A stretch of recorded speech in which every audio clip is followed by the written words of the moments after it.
করবি। আমি বললাম কেন প্রভু, আমার সেই ভগবানের নাম করব। বলে ভগবান আছে।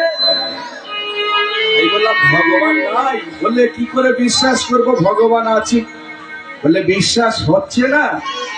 আমি বললাম শোন, তুই যখন জন্ম নিলি, তোর কোন তারিখে জন্ম হলো সেটা হসপিটাল থেকে কি হলো, একটা জন্ম সার্টিফিকেট তৈরি করা হলো। তারিখ দিয়ে অমুক অমুক তারিখে তোমার জন্ম হয়েছে।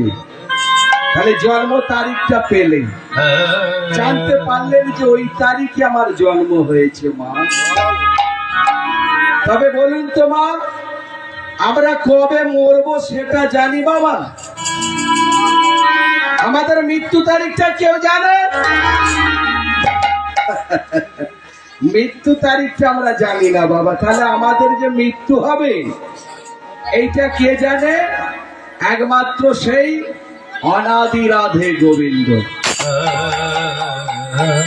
তাহলে বিশ্বাস করতে হবে কেমন বাবা?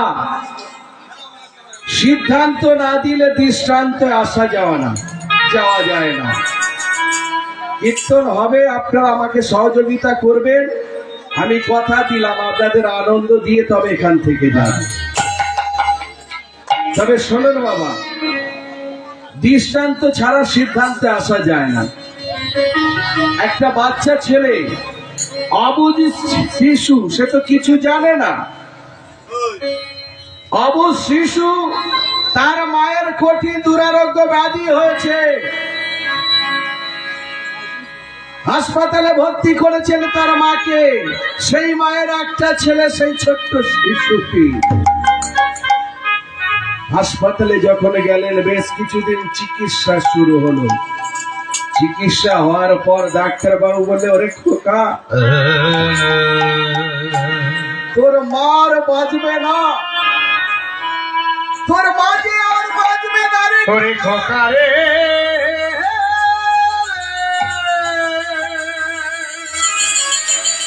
সেই ছোট্ট শিশুটা বলছে, আমার মাকে কি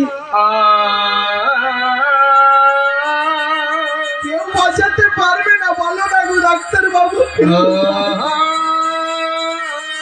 ডাক্তার বাবু বলছে, একমাত্র বাঁচাতে পারে তোমার মাকে ওই ভগবান। যদি ভগবানই পারে তোমার মাকে বাঁচাবে। সে তো ছোট্ট শিশু, অবুঝ বালক, সে তো কিছু